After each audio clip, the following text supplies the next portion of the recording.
Hey, good evening and welcome to the Unleashed series of interviews that we are doing, talking to all the bands that are playing Pentrefest this year. And we've had a bit of a change to the lineup. Unfortunately, we lost I Saw the World Burn Again. It's mega disappointing because we do love them guys and hopefully we'll see them soon.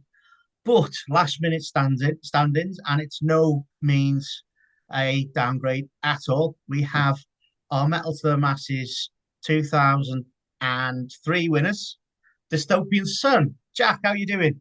Not too bad, Beany. How are you? I'm Sam, mate. Did I get the right year? What was that? Sorry. 2003. 2003. Did No, you I get the think it right? was Did I get 20. the right year? I think it was 2023. Did I say 2003? Oh well, there you go. Uh, don't worry about that. You all good? Yeah, so band life at the moment is ticking along quite nicely. We are filling out our calendar as we speak for 2025, and we've started filling it out for 26 as well.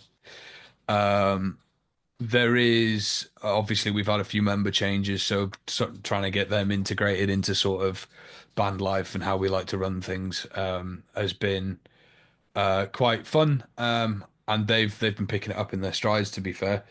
Um, New members obviously means that new music is in the process of being written, um, recorded, mixed, mastered, a couple of videos, maybe potentially being filmed. So yeah, we're busy. We're really, really busy. So, well, you've just touched on it, then, so it's probably a good place for us to start. Tell us a little bit about the lineup changes. Yeah, so we obviously, as bands grow and evolve, people sort of have their own ideas of which directions they want to take the projects in, and obviously we we've been lucky enough to sort of fall in with a crowd of people that want to push us forward and make us better versions of ourselves. And as part of that sort of growing, there's also a partial for a divide to happen between members sometimes when we have different ideas. So selected members have gone on their separate ways. A couple of them are in projects already. They're in separate stuff. A couple of others have gone to do their own thing. And we've brought in a new guitar player and a new bass player for this year's line of shows, Dan and Lewis, and they're absolutely smashing everything that we've thrown at them, to be fair. So Lewis, as I'm sure people have noted, is a face that we've pulled from the late great Volker. He's been absolutely smashing the new stuff, the stuff that we have been writing behind the scenes. It's a step up. It's another level of oh my God. And then Dan, who has solidified himself as a bit of a backbone for this band, has sort of taken over some of the admin and the back end of stuff and has really sort of nestled himself quite nicely in between all of us. So yeah, all in all, we're flying. It's a good thing.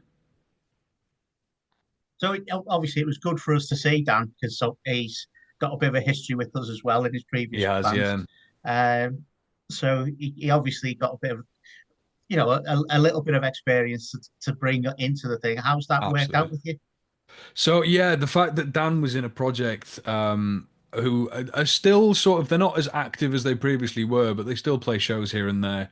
A band called Redwood Avenue, for those that don't know. The knowledge he's brought from that band has been quite useful for us in terms of the way that he used to run that band with those bandmates. It's sort of integrated into the way that we do stuff. And what's been refreshing is knowing that the way that we've been learning and evolving and sort of planning out our future has been very similar to the way that he's done it with Redwood Avenue in the past. So it makes us feel better because we feel like we're going in the right direction with it. And obviously, having previous history, he's able to throw that on the table and go, "Hey, we did it like this. It worked. Let's do it that way as well." Fantastic. So, for those of you that don't remember, Redwood Avenue have a big history with Fozzy because they won one of his Battle to the Bands in McLeans. Yeah. And they also played a couple of our Metal to the Masses finals as well. So, a lot of experience there. And Lewis from Vulca, is it? Yes. Yeah. So, Yeah. obviously, I've seen Vulca play quite a few. quite a few shows in the past. So yeah, it's obviously you're bringing in plenty of pedigree there. There's absolutely like I'm not going to sugarcoat it. The shoes that they had to fill were quite large shoes, and we've been really lucky to have two absolute units from previous history bands that they know what they're doing, they know what they bring to the table, and that we've just come out the gate swinging with them, which is great. So your lineup's all settled now. That's great, and you've Yeah. got um, plenty of shows coming up in the next. Well, from what you were saying, we'll go to 18 months then, shall we? Yeah, we're getting there. There's obviously some in the pipeline that we can't disclose as of yet because we're still closing stuff on those. But this weekend, so that would be Saturday the 15th, we're playing in Barrow with Dwelled. We're then obviously playing Pentrefest for you guys on the 21st, which we can't wait for. We love playing that. And then yeah, we're going out on the road in April, which is great. We're our first actual run of shows. So that'll be an experience. And yeah, like I said, it's just filling calendar up full of fun stuff like that. So whereabouts are you touching on the road when you're getting out there? Oh, that's a question. So I know we're playing with Grove Warden and Bleed the Fifth. And it's going to be a run of sort of hometown shows. So for us, obviously, I know our hometown's in Bangor, but we feel like we get better reach in Wrexham because we can pull fan bases from various surrounding cities. So we'll be playing the hometown of Grove Warden, the hometown of Bleed the Fifth, and then Wrexham, our hometown, on that run.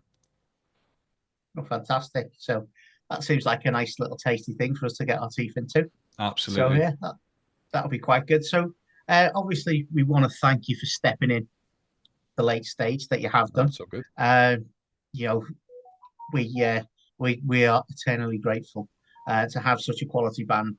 Basically, I mean, we sometimes refer to you as one of our bands because that's how No, we feel no, about we bands that come through. So, our first proper introduction to you guys was the Metal to the Masses. yeah. You turned up, you had one go at it, you swung it out the park, and you go from strength to strength. So go back to the let's go back to the start there. When you're sitting around, you're talking about the Metal to the Masses. Um, Tell us a little bit what was your thought process and how the band were all coming together then.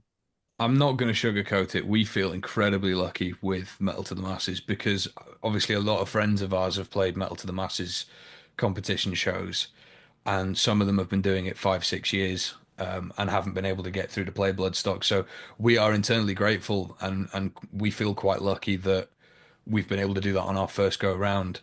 But if I cast my mind back to that first sort of initial stages of getting in contact and signing up for the shows. I remember I got a phone call off of Fozzy who was like, "Oh yeah, we can throw you in this heat, and we can XYZ." I can't remember exactly what we talked about on that phone call, but it was one of those things where I think we knew we were in good hands because that phone call sort of it didn't feel like a band interview to get on a competition. It just felt like a couple of mates nattering, and obviously we'd never met in person before, so that was quite heartwarming. And then obviously playing the competition, man, it's tough. Like some of those bands are insane playing that competition. There's so many like good bands that deserve to go on and play it. I just suppose they haven't sort of chipped off the edges yet in terms of their sound, maybe, or whatever the reason being. But everybody that we came into contact with, all being all of it being a competition, we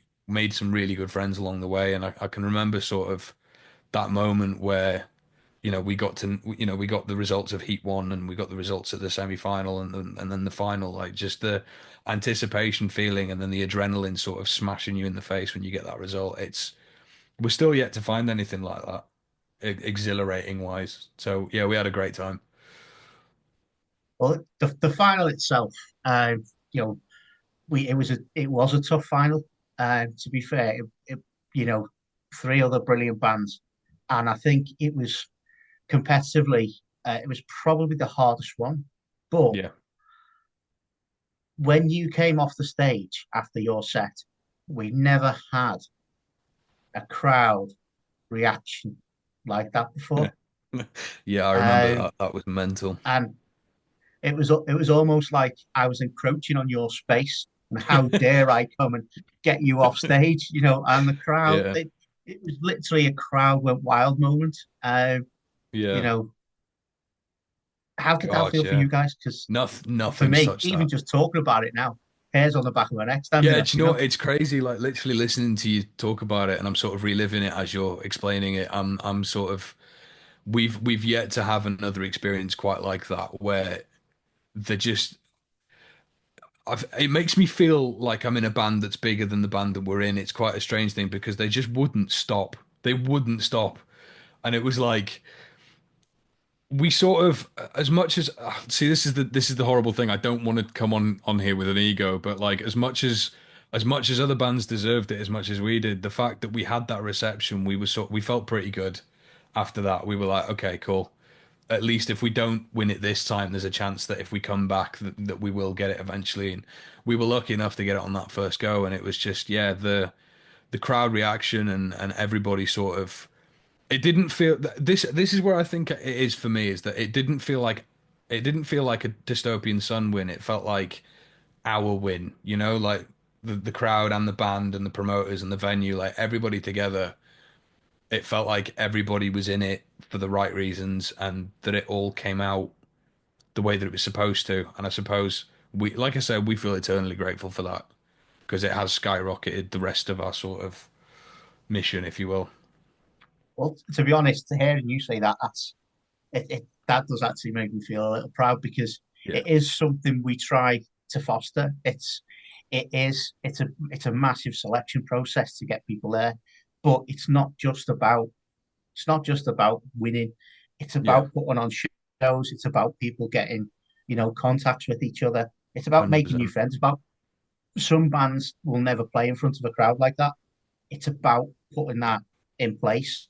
And to hear you say it was our win, it's always we win. Yeah. We win by being involved. We win Yeah. by by having a platform that you guys can take Yeah. further for us. So we've already won. But to hear you say something like that, it's quite humbling, to be honest. It's lovely. But No, yeah, it so just thank you for that.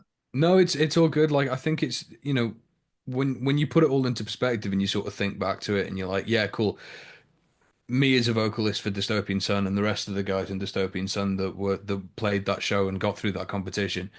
Yeah, we were ecstatic that we won and we got to the end of it and it was amazing. But having the crowd reaction like that and having the promoters sort of smiling and realizing that there was a community being built there that was there for each other and it wasn't one person for themselves, it was everybody bigging everyone up. I think that's the biggest win there is that, yeah, okay, it's a competition, a band goes through to play Bloodstock. But if you kind of zoom out and look at the whole picture, it's like, it's everybody together doing something they love, whether that's, being the engineer or the lighting person or the band or the crowd or the promoter or the bar staff, like you're doing stuff that you love and it's great, great to see. So with that, then you obviously then went on with the band to play uh, the New Blood stage. Yeah, we did. Now last night we were on Shelley's radio show on Moshville Times with Bird, Hey, who was part of the New Bloods team, yeah, and she speaks very very highly of you. Tell us just a little bit about you know Bloodstock experience as it was for you. I mean, yeah, we've spoken about it before as a whole band yeah, perspective and things like that, but let's focus on you're the one here. You're telling the story now. Tell us from your eyes, from your point of view. Tell us a yeah. bit about the Bloodstock experience.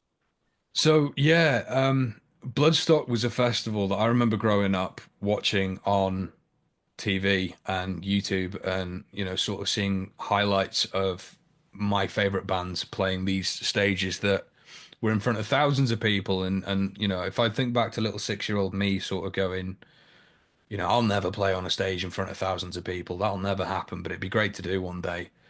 To then setting foot on the grounds as an artist, not just as an attendee of the festival. It's a it for me it was a very full circle moment because it sort of made me think back to that little childhood version of myself. And I know I'm saying this and it sounds a bit cringy, but like genuinely, that's how I felt. I was a giddy little 5-year-old kid running around on a field. It was brilliant. But yeah, obviously we were there to work. So I think after the sort of nostalgia feeling had worn off, the band sort of devised a plan of what we were going to do over the weekend. And we just made an annoyance of ourselves. If there was a tent that we were allowed into, we were there. Like, we went and pestered everybody at the interview tent. We got tons and tons of interview, but none of them aired, and I don't blame them in one bit because we were annoying as hell. We kept sneaking backstage to go and look at what main stage was like and what it was being set up as. And then yeah, while we were backstage, we sort of ran into Bird at the New Blood tent, and we walked inside the New Blood tent with her, and we sort of watched some of the bands because our set was on Sunday, so we walked in on the Friday and the Saturday, just sort of watching bands from the backstage part of the New Blood stage. And then obviously between bands, when the load in and load off was happening, we could chat to Bird then and sort of get to know her. And she's become, I don't know, she's become a an integral part of what we do. If we need advice for festivals and like, chats and that kind of stuff, she's one of the people that we do go to, and she's helped us out in so many ways with like links to different promoters or to media outlets or etc. And it literally is just from the snowball effect of, playing Bloodstock, being annoying and talking to everyone, and eventually somebody sort of anchored on and we became good friends. So yeah, Bird's been great with us. Like we have no complaints. So then the Sunday comes. Yeah. It's your turn. Oh God. What's going through your mind? Um, am I allowed to swear on this? Of course, yeah. Fuck was the only thing that would run through my head at the time. Because we're obviously, we're the Wrexham was the biggest venue that we'd played up until that date, and I mean, it's an okay sized venue. I think it's 400 cap or something like that, Ah, push. roughly Yeah, at a push. Yeah, yeah. I'm not sure if that's including Penny Black downstairs as well or not, but like Well, relatively speaking, it's yeah, compared to the Bloodstock stage, was quite a small venue. So we to go from a few hundred people to a few thousand people was a bit shocking. Yeah. I remember we pulled the gear around the back of the stage and we had everything set up and ready to go. And we had the pep talk with Bird and a couple of other stage managers. And they were saying to us like, you get on this side of the stage and when you're done with your set, you run off the other side of the stage and we need to get all this sorted and it's a 15-minute turnover. So if you're not ready, all that kind of stuff. And it was just going through it. And I can't speak for the rest of the band, but to me it was like white noise. It was, I'm not really here. I'm just letting my body on autopilot go and do the thing it's doing. Um, but yeah, the run up because I think we played at 3 p.m. on the Sunday, so the run up to that was mental. We had I think 3 or 4 interviews booked that morning. We got through all of that sorted. We went and talked to a couple of people backstage to make sure that they were happy with where we were going to be putting things. It was just you had no time to think. It was just an all hands on deck. And then the time comes where we step out onto the stage, and it's the quickest half an hour of my life. Where as soon as you've stepped foot and you've said hello, Bloodstock, you're walking off the stage again, and it's just gone like in an instant. So yeah, if Simon Hall is watching this or Vicky Hungerford is watching this, like please bring us back. We loved it. It was great fun. well, I'm sure you will get back there. Judging by the reaction of the crowd, because you had a big crowd in there as well. We had a You good know, size, yeah. it it was a pack stage. So yeah, I'm 100% certain we'll see you on the Sophie stage. In Oh, the don't tease upcoming me like years. that, man. Don't tease me like And if I have to strangle Simon Hall to get it done, he's bigger than me, so I won't. But that. I was gonna say film it. I'd love to see that. no, Oh, he's, bless. he's he's a lovely fella. So I'm sure. Nah, Um, he's put up with a well, lot from us, bless him. as a Yeah, just well, emails I back and mean, forth being like, "Can we play Bloodstock now?" And he's like, "Leave me alone. Go away." to be fair, the work with the metals and masters that he done, and a lot of it is baby, and the amount of miles he puts in, he does deserve a lot of credit. And Yeah, I yeah, know absolutely. sometimes he struggled as well with his health, but he still kept going. And the guy's a trooper, and yeah, so Machine. shout out to Simon and the rest of the Bloodstock crew as well. So while we're there, so moving on from that, Yep. you've got some material that people can get hold of. You got videos and stuff like that. Yeah. What have you got out at the moment? So we've got so first of all we've got our original demo tapes. There's four tracks out that aren't they're not professionally done, but it's just a little sort of insight into our writing process. So they're on Spotify and Apple Music and all that to go and find. And we released an EP last year called Ignite the Hatred. And it's a 7 track EP with an intro, so 8 tracks in total. Um, the if you want to sort of taste as to what that EP is going to be like to listen to for the first time, our track Birthright sort of sums up the EP in 1 track. It's got a bit of everything from the rest of the EP. And yeah, we call it an EP because obviously we at the time of writing it hadn't really solidified what we wanted to sound like. So instead of, we didn't want to sort of corral ourselves into a one pattern of thinking, and wanted to leave it pretty open. So Ignite the Hatred is out there. It's on Spotify, Apple Music, Amazon Music. It's up on YouTube. There's various videos, like music videos and lyric videos to various tracks on that EP. And any social media you want to go and find us on, we're on pretty much everything: Facebook, Instagram, TikTok, Twitter or X as it's now called, etc., etc. So, and obviously now you're writing, Yep. and you've got new band members. Yep. How's that changed the dynamic of the band? So the writing process has pretty much remained the same. We sort of everybody goes off and sort of puts little riffs and licks down and drum beats down and whatever, and we sort of all congregate in a room together with laptops and PCs at hand, and we sort of, oh, that'll go well with this, or this will sort of complement that really well, and we'll just patchwork everything together until it becomes a track. So that in a sense has not changed. But obviously with 2 new members, there's 2 new elements of sound to integrate into it. So we are working with a YouTube channel. I don't know how much of this I can talk about, so I'll keep it short and sweet. But we are working with a YouTube channel for a single to come out roughly springtime this year. We're yet to book in the filming for it, but it's everything that you've heard already times 1,000. It's a lot heavier. It's a lot faster. There's a lot more guitar work. There's a lot more drum work. We've become quite experimental with vocal patterns and vocal types, if you will. So there is that to keep an eye out for. And then obviously, because we've got new members, we want to start writing some new material in the form of another LP or album or what have you. So that is still in the development phase. We're still congregating together with different riffs, but we've not written anything solidified yet. So, with regards to the band as such, as the focal point, how much of the pressure do you feel you're carrying for the band? To be fair, like, I mean, I appreciate that vocalists sort of stand front and center, but one of the things that I think that we are really good at is that if somebody's struggling, that they can take a step back and everybody else can sort of take over their bundle of the work, if that makes sense. So I appreciate that for some bands that question might be, oh, it's so much pressure, but for us, like, it's pretty easy going. If I'm not feeling it, there's another 4 members that can pick it up if they need to. Not saying that we encourage it, obviously we want to be pushing as hard as we can, but sometimes realistically things happen in life where you just have to take a back seat and let the train sort of roll for you for a bit.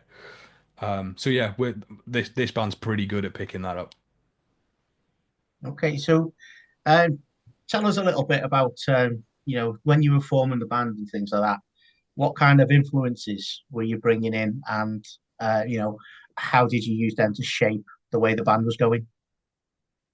That's a really interesting question. Because if you'd have asked me that before the Masses show, it would have been a totally different answer. Obviously, the origin of the band is still the same, but in terms of influences, it would have been totally different. Um, but we sort of started the band as a little bit of a just a mess around project. We weren't really looking to go out into the world. We just, we were a few friends that wanted to just throw some music down. And our vocalist at the time, a good friend, Alex Woodall, who's the vocalist for Rosenbridge now, was our vocalist at the time, and he was sort of saying like, I'm enjoying this, lads. We need to take this out to the venues and stuff. So we booked a couple of hometown shows in Bangor, played those, realized that we quite enjoyed the live element of that. I played guitar in the band at this point, so I wasn't originally the vocalist of this band. Um, And then, yeah, it sort of spiraled out of control from there, I suppose. Like we sort of fell in love with the live venues and just went off on our merry way. And obviously, as things sort of changed and that kind of stuff, we sought out new musical material to listen to so we could maybe adapt our sound a bit more. So I suppose when we started this band, we had influences like Slipknot, Whitechapel, Chelsea Grin, Linkin Park. But as the band's evolved and we've gone through a few members, so from that original four, we've then gone to five members with a couple of them changed. At that point, I would imagine that we had maybe more of a hardcore influence, so more bands such as like Body Snatcher or Spite or Hatebreed, perhaps more of those kind of like hardcore slam bands. Not saying that Hatebreed is slam. Anyway, that's a whole other conversation with yeah. And then we've since then again changed to the newer stuff. So now we're being influenced more by bands like Born of Osiris, I'm on a Marth, North Lane. Still very heavily into deathcore. So we're still, being pushed along by the likes of Whitechapel and Thy Art Is Murder. But I think from the very, very beginnings of the band to now, there's been such a change of not just personnel, but influence to our music that every time somebody asks me that question, this story changes. So is that basically a goal of yours, though, is to carry on evolving? Yeah, so the dystopia in my eyes, dystopian's an entity. It's not a people or a group of people.